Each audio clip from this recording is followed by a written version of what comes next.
안녕하세요. 스미더스입니다. 이분은 말이죠. 이분은 몇 가지 뉴스들을 해석을 하는 걸로 시작을 하겠습니다. 한국경제에서 오늘 나온 뉴스입니다. 그러니까 이 뉴스가 지금 제가 지금 녹음하는 시간이 2020년 12월 6일 오후 10시 15분이거든요. 근데 이 뉴스가 나온 게 오후 10시 2분에 나왔습니다. 그러니까 지금으로부터 13분 전에 나온 뉴스입니다. 이 뉴스에 따르면 심지어 수정은 10분 전에 됐어요. 하여튼 이 뉴스에 따르면 나꼼수 김용민 공개 질의에 임년 주진우 허위 사실이다 라고 얘기를 했다는 겁니다. 이 뭐 내용은 검색해 보시면 이 어떤 내용 때문에 이랬는지는 아실 거고요. 세부 내용을 보면 나는 꼼수다 멤버였던 김용민 평화나무 이사장 이하 직함을 생략하겠습니다. 그리고 주진우 기자, 윤석열 총장 간의 커넥션 의혹을 제기하며 김용민 씨가 그렇게 제기를 했죠. 그 방송하시는 김용민 씨요. 그 목사 아들 그 똑똑한 양반. 공개 질의에 나선 가운데 주진우 기자가 해명에 나섰다는 겁니다. 주진우 기자는 자신이 진행하는 유튜브 채널 주기자에 4분 13초 가량의 영상을 올렸습니다. 주진우 기자는 해당 방송을 통해서 명백한 허위 사실이라며 자신에 대한 각종 의혹을 부인했습니다. 우선 양정철 전 민주연구원장과 윤석열 총장을 소개시켜주며 윤석열 총장에게 충성맹세를 하게 했다는 의혹에 대해서는 그런 자리는 없었다며 두 사람을 소개시킨 적이 없다라고 말했습니다. 이어서 충성맹세 건배 제의는 존재하지 않는 장면이라며 존재하지 않는 말인데 누가 보고 누가 들었다는 것인가 라고 덧붙였습니다. 추미애 법무부 장관을 찾아가 수사지휘권 발동을 반대하고 따졌다는 지적에 대해서는 내가 뭐라고 장관에게 그랬겠는가라며 억울함을 호소했습니다. 그는 추미애 장관을 만난 거는 6개월 전쯤이다. 그러니까 한 올해 6월 달쯤에 만났다는 거겠죠. 7월이나. 그게 추미애와의 마지막 만남이다. 마지막 대화였다. 지난 7월 초 경기도 모처에서 장관 업무와는 무관한 이야기로 10명이 함께 만났다라고 설명을 했다는 겁니다. 주진우 기자는 분명 그 모임은 수사지휘권 발동 전이었다. 그런 말이 나올 이유가 없다며 명백한 허위사실이라고 했다. 그는 여러분이 갖는 아쉬움 이해한다. 저 미숙하고 부족한 점 많다. 그 부분은 꼭 채우겠다며 명확히 밝힌다. 저는 검찰개혁을 적극적으로 지지한다라고 목소리를 높였습니다. 주진우 기자는 검찰개혁은 꼭 우리가 이뤄야 한다. 제가 수십 차례 수백 차례 강조했다며 검찰이 법치주의를 망치고 있다. 검사가 국민보다 중요한가 라고 말했고 주진우 기자는 방송을 마무리하며 김용민 이사장을 향해서 전화를 받아라 라고 당부를 했답니다. 김용민 이사장은 앞서 지난 3일 주진우 기자를 윤석열 패밀리로 보는 게 합리적이라는 뼈아픈 결론을 내리게 됐다며 총 4가지의 공개 질의를 던진 바 있습니다. 자기들끼리 잘 노네요. 하여튼 뭐 이게 이제 둘 다 사실일 수도 있고 둘 다 거짓일 수도 있고 그렇습니다. 이게 이제 이유는 왜 이렇게 그러면 구라를 치느냐? 이유는 이제 유튜브의 구독자가 빠져나가기 때문에 수익이 줄기 때문이죠. 이 양반들은 뭐 돈 아니면 설명이 안 돼요. 이런 행동에 대해서는. 그럼 뭐 그때 보시면 될 거고요. 하여튼 뭐 넘어가겠습니다. 다음 검찰 개혁을 앞세워서 여권 수사 맡기 평검사도 추에 등 돌린 이유라고 해서 이슈 분석을 누군가 했는데 내용을 보면 최근 윤석열 총장에 대한 추미애 법무부 장관의 징계 청구 및 직무정지 명령을 두고 전국 일선 검사장과 고검장, 평검사까지 반대한다라는 성명에 나서며 집단 반발을 하고 있죠. 표면상으로는 윤 총장의 직무정지 조치를 한 추 장관에 대한 불만으로 보일 수 있지만 속내를 파고들면 검찰개혁을 빙자한 추 장관의 정치적 행보에 검찰이 고개를 돌렸다는 분석이 법조계에서 나오고 있다고 합니다. 6일 본지 취재 결과, 그러니까 여기가 파이낸셜 뉴스의 취재 결과에 따르면 전국 일선 검찰 간부와 평검사들은 윤 총장에 대한 추 장관의 징계 청구 및 직무정지 조치에 대해 집단 성명을 낸 뒤 잠시 소강 상태에 머물러 있습니다. 이게 뭐 아무래도 그 행정법원에서 이제 가처분 내가지고 복귀했기 때문에. 그러나 최근 추 장관이 윤 총장의 직무 배제 명령, 집행정지 신청을 받아들인 법원의 결정에 반발해서 즉시 항고를 했습니다.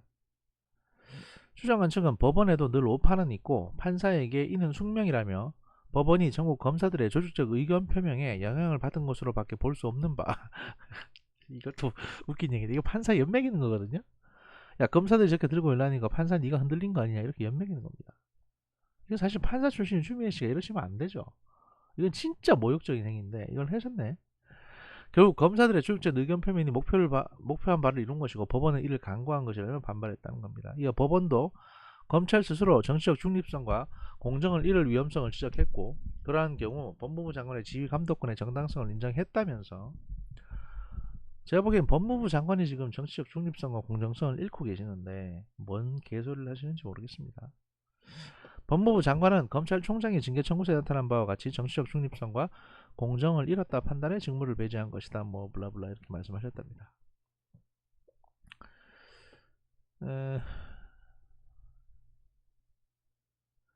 검찰 내부에서는 이제 서울중앙지검 1차장, 그 다음에 남부지검장도 사의를 표명하면서 정치가 검찰을 덮었다. 검찰의 정치적 중립성과 존재 가치를 위협하는 조치다. 이렇게 둘 다 반발을 하고 나섰고요.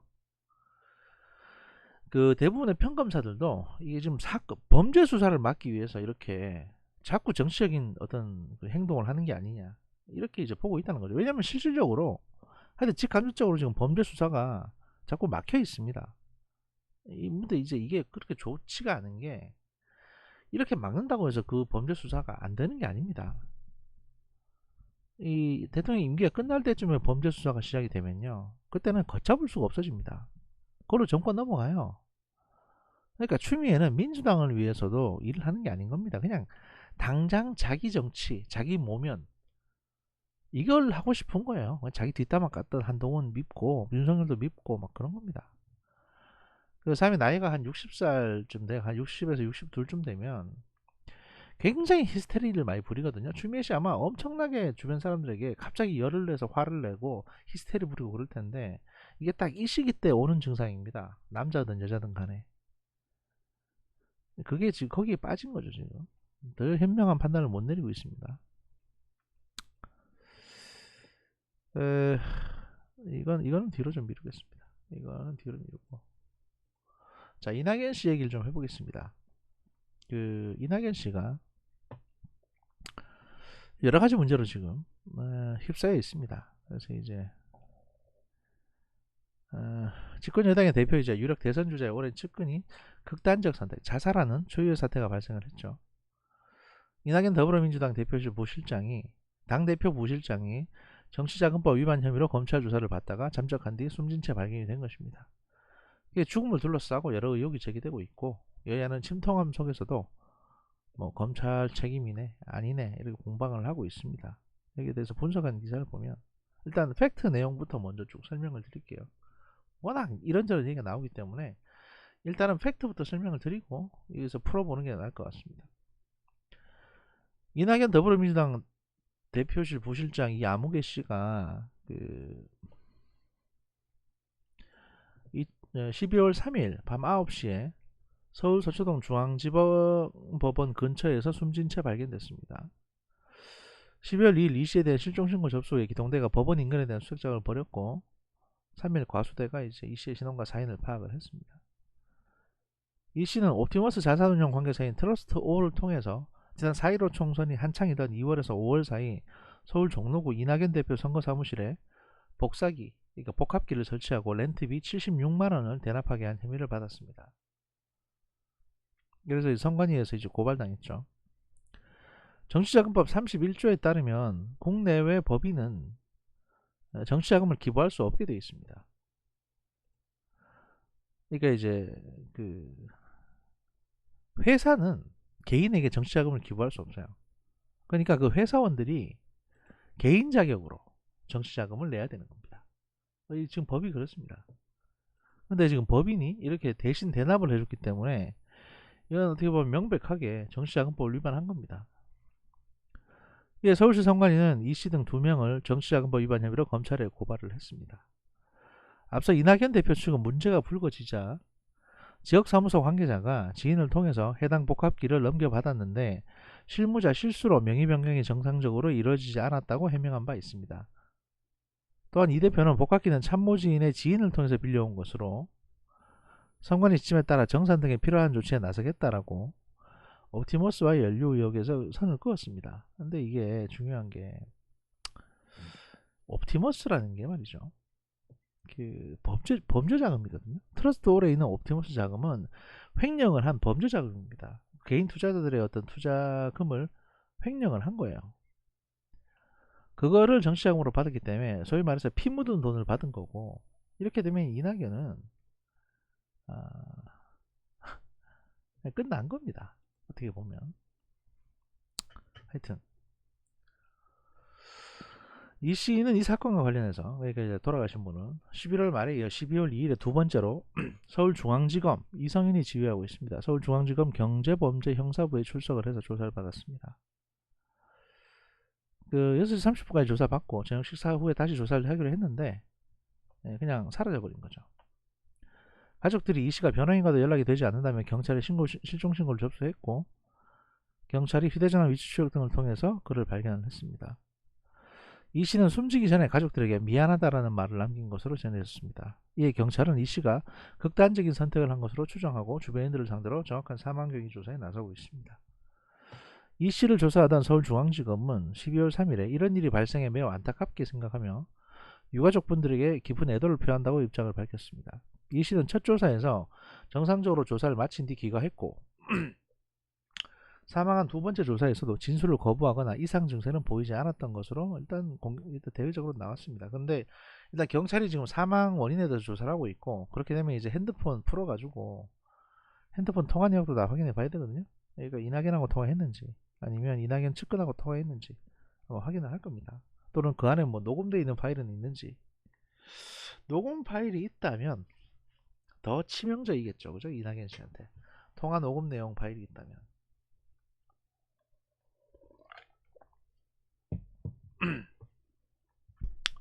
그럼 숨진 이 씨는 누구냐?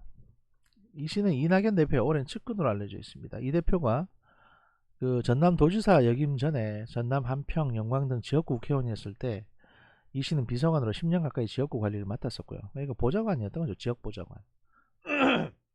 보통 이런 지역보좌관들은 사실 그 국회의원을 하는 데 있어가지고 그 서울에 있는 보좌관들이 이제 좀 일 잘하는 사람들이고, 지역보좌관들은 그냥 지역에 발 좀 넓고 뭐 그런 사람들입니다. 2014년 이 대표가 전남도지사 당내 경선 후보로 나왔을 당시 권리당원 2만 명의 당비 대납을 주도한 혐의로 기소돼서 징역 1년 2월을 선고받기도 했습니다. 그리고 출소 4개월 만에 2015년 12월에 이낙연 당시 전남도지사 정무특보로 임명이 됐습니다. 일종의 보훈 인사 같은 거죠, 이게. 이 씨 인사 문제는 이낙연 대표의 국무총리 후보자 인사 청문회에서 논란이 됐습니다. 당시 야당은 상식적으로 보좌관과 측근이 상관인 이낙연 씨를 위해서 5천만 원을 쓴 게 말이 되냐, 그래서 대납한 당비의 출처가 어디냐라고 이제 추궁을 했다는 겁니다. 이낙연 돈이겠죠. 근데 그거를 지가 지 돈이라고 떠안고 지금 감옥 간 거예요. 반면 이 대표는 이제 이낙연 씨는 바깥에서 보기 안 좋게 보일 수 있다는 것을 충분히 안다면서 범죄를 하셨는데 뭔 개소리입니까 이게. 밖에서 보기에 안 좋게 보일 수 있다. 범죄예요. 선생님. 나 이낙연 이 새끼 진짜 말하는 꼬라주면 진짜 마음에 안 드는데. 하여튼 이 씨의 역량을 활용하고 싶었다. 보훈 인사가 아니다라고 해명했다는 겁니다. 진짜 같지도 않죠. 이 대표가 총리로 임명되면서 일선에서 물러났던 이 씨는 4.15 총선을 앞두고 다시 활동을 재개했습니다. 그는 이 대표가 출마한 종로 지역구 선거 사무실에 상주하며 조직 관련 업무를 담당을 했습니다. 또한 이낙연 대표가 8.29 전당대회에서 당대표로 당선된 이후 국회로 들어와서 대표실 부실장직을 맡았습니다. 그렇다면 이낙연 씨가 국무총리로 있던 기간 동안에 이 사람은 뭘 하고 있었을까요? 여기서 이제 그 얘기가 나오는 겁니다. 그 사이에 전라도의 여러 기업들에서 월급 형태로 거액의 돈을 받고 있었는데, 이 돈이 과연 이 사람한테 가는 돈인지, 아니면 당시 국무총리로 있으면서 앞으로 대선을 준비하는 이낙연 씨의 대선 자금이었는지 모르죠, 이거는. 근데 이낙연 씨는 기자 출신이고 동아일보 기자 출신입니다. 보통 기자 새끼들이 돈을 좋아하거든요. 네, 그런 것들을 포괄해서 보면 이건 제가 보기에는 아주 전형적인 범죄입니다. 네. 하여튼 일단 우리가 뭐 예단할 필요는 없겠죠, 굳이. 이 씨가 극단적인 선택을 한 것을 두고 여러 의문점이 제기되고 있다. 현재 이 씨가 불법적으로 지원받았다고 하는 금액은 76만 원입니다. 그러니까 이제 복사기 대납 비용 확인된 것만 일단 그렇고요. 정치권에서는 이 정도로 이 씨가 죽음을 선택했다고는 이해가 하기 어렵다는 반응이다. 혐의가 인정되더라도 가벼운 처벌에 그칠 가능성이 높기 때문에 당연히 벌금형 정도 나올 텐데 이걸로 죽냐 사람이? 왜 이걸로 자살하지? 이런 생각을 하는 거겠죠. 이에 검찰이 이 씨에게 별건 혐의를 조사한 것이 아니냐는 지적이 나옵니다. 그러니까 일단 고발당한 거는 76만 원만 고발당했는데 별도 사건 가지고도 물어본 거 아니냐 이런 거죠. 실제 서울중앙지검은 옵티머스 로비스트로 활동했던 김아무개 씨로부터 복합기 임대료 대납 의혹과는 별도로 김재현 옵티머스 대표의 지시를 받아 이낙연 대표의 서울 사무실에 소파 등 1,000만 원 상당의 가구와 집기를 제공했다는 진술을 확보해서 수사해온 것으로 알렸습니다. 이 과정에서 이 씨 역시 일부 관련 의혹을 받은 것으로 보입니다. 그 외에도 조선일보는 이 씨가 옵티머스 외에 별건의 금품 수수 혐의가 포착돼서 검찰 조사를 받았다고 전해졌습니다. 또 별도로 돈을 받은 거죠. 거액을. 하지만 이낙연 대표는 복합기 지원 의혹 이후 전수조사 결과 사무실에 어떤 지원도 받은 사실이 없음을 확인했다면 사실 무근이라고 반박했다는 겁니다. 뭐 어떻게 확인하셨는데요? 이 씨가 거짓말 하셨겠지. 더 받은 거 없다는 식으로. 또는 이렇게 사실 무근이라고 말하고 싶겠죠. 지금은. 정치권 내각에서는 검찰이 여권과 검찰 개혁을 앞두고 각을 세우고 있는 만큼 여권에 타격을 주기 위해 검찰이 이낙연 대표의 측근에 대한 강압적인 수사를 벌인 것 아니냐는 의문도 제기됩니다. 근데 이게 말이 안 되는 게 서울중앙지검은 이성윤 씨가 있는, 그러니까 추미애의 최측근이 있는 곳입니다. 말 같지 않은 소리를 하시는 거예요. 민주당 오선 중진 서른 의원은 YTN에 출연해서 검찰이 참으로 잔인하고 지나치게 상황을 파헤쳤다. YTN 아마 이동형 방송에 출연했을 것 같습니다. 제가 보기에는. 어디가 나가서 이런 얘기 하겠어요. 서류 의원은 검찰의 하는 행태는 하나도 바뀌지 않았다며 노무현 전 대통령 끌어들이고 이낙연 대표 부실장이 뭐 어쩌고 검찰이 지금까지 어떤 수사를 어떻게 했길래 사람이 죽는 결과가 나오냐, 한두 번 아니지 않냐 뭐 이렇게 말씀하셨는데, 서른 의원은요 지금 이낙연 씨 밑에 붙어있는 이낙연계로 분류됩니다. 이 양반은 지금 갈 데가 없어요. 그냥 이낙연 이게 좀 도와주고 하다가 이낙연이 대선 후보 되면 그 밑에 붙어가지고 뭐 좀 해보려고 하는 양반이에요. 그냥 이게 서른 이 양반이야말로 진짜 상종 못한 인간입니다. 나이 들어가지고 갈 곳도 없는.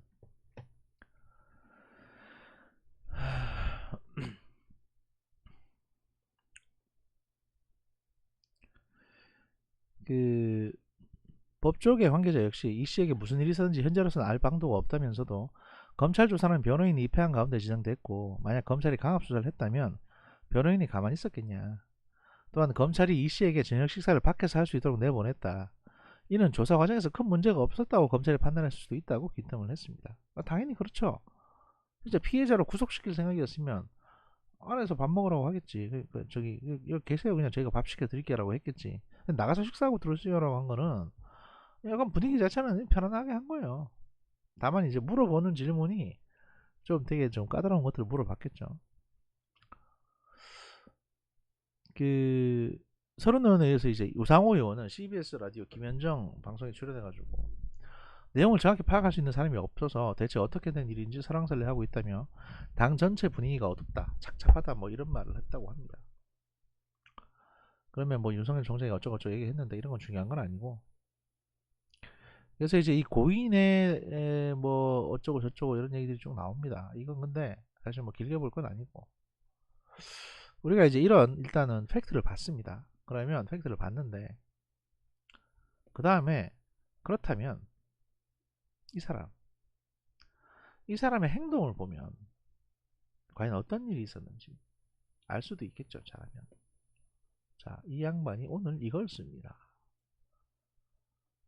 이경호 동지를 보내며라고 오늘 아침에 이 글을 써서 올립니다. 자, 읽어드리겠습니다. 이경호 동지를 보내며. 이 사람아, 왜 거기 그렇게 있어? 영정 속에 자네는 웃고 있었네. 자네의 영정 아래서 나는 겨우 울음을 누르며 기도만 드렸네. 자네 가족께도 드릴 말씀이 떠오르지 않았네. 우리는 함께 일하거나 각자의 생활을 하며 20년을 보냈네. 자네는 착하고 성실한 동지였네. 좋은 날보다 뭐 블라블라블라 나도 자네처럼 살가웠어요 블라블라 이건 뭐 볼 거 없고요. 이 피의자 이낙연 씨 제가 피의자로 부르겠습니다. 왜냐하면 지금 뇌물을 받은 걸로 추정이 되기 때문에 이 사람이 이 글에서 하고 싶던 얘기는 뭐냐면 바로 이겁니다. 우리는 함께 일하거나 각자의 생활을 하며 20년을 보냈네. 그러니까 네가 돈 받은 거는 각자 네 개인적으로 돈 받은 거다 라는 거를 부각시키기 위해서 이 글을 올린 거예요. 제가 왜 이런 말씀 드리냐면 이 사람은 그냥 자기 측근 보좌관이었을 뿐입니다. 근데 이낙연 씨가 이례적으로 이런 글을 썼죠. 박원순 씨가 죽었을 때도 이낙연 씨 이런 글 안 썼습니다. 자기 트위터에 안 올렸어요. 근데 왜 하필 지금 이런 글을 쓸까요? 그것도 다른 언론에서는 다루지 않는 실명까지 거론하면서 이경호라는 망자의 실명까지 거론하면서 왜 이런 글을 썼겠습니까? 나하고는 상관없는 일이다 라는 것을 강조하기 위해서 쓴 거죠. 자, 그렇다면 당일 망자가 사망했을 당일 어떤 일이 있었을까? 제가 한번 생각을 해봤습니다. 돌아가신 분의 나이가 54살입니다. 이낙연을 위해서 20년을 일했으니까 한 10년 정도 같이 그렇죠.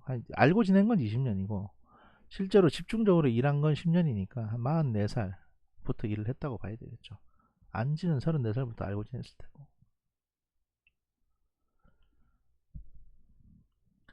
이 돌아가신 분이 지금 54살입니다. 이전에 이낙연 씨를 위해서 5천만 원 쓰고 대신 썼다는 명목으로 1년 2개월 받고 징역살이 했는 거는 이 돌아가신 분에게는 일종의 훈장 같은 거였을 겁니다. 그래서 갔다 오니까 뭐 도지사의 정무특보로 일할 수 있었죠. 월급도 받으면서. 전남도지사 하는 동안에는 이 양반은 행복했을 겁니다. 이낙연이 대통령이 되면 적어도 청와대 총무비서관이나 청와대 부속실장 정도는 할 수 있지 않을까라고 꿈꿨을 거예요.